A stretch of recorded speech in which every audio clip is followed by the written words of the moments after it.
আজকে আমি বানাবো তপসে মাছের ফ্রাই। তপসে মাছগুলোকে প্রথমে পেঁয়াজ বাটা, রসুন বাটা, ভিনিগার আর নুন দিয়ে ভালো করে মাখিয়ে নিয়ে 30 মিনিটসের জন্য ম্যারিনেট করে নেব।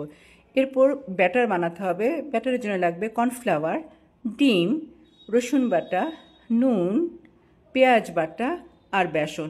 সব উপকরণগুলো আগে ভালো করে মিক্সড করে নিয়ে তারপর মাপ মতো জল দিয়ে ব্যাটারটা তৈরি করে নেব।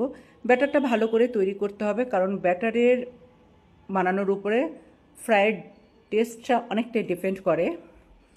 ব্যাটারটা তৈরি হয়ে গেলে মাছগুলো ব্যাটারে ডুবিয়ে নিয়ে এইভাবে ডিপ ফ্রাই করে নেব। আমার এখানে আছে 500 গ্রাম মাছ, তো সেগুলো ভাজতে তো একটু টাইম লাগবে, তাই না? ভেটকি মাছের ফ্রাই খুব ভালো লাগে খেতে, কিন্তু তপসে মাছের ফ্রাইও খুব খুব ভালো লাগে। অবশ্যই তোমরা বাড়িতে বানাবে আর একটু জানিও কেমন লাগলো তোমাদের খেতে। আমার প্রায় শেষ হয়ে এসেছে তপসে মাছের ফ্রাই। এই যে দেখো, মোটামুটি আমার কমপ্লিট।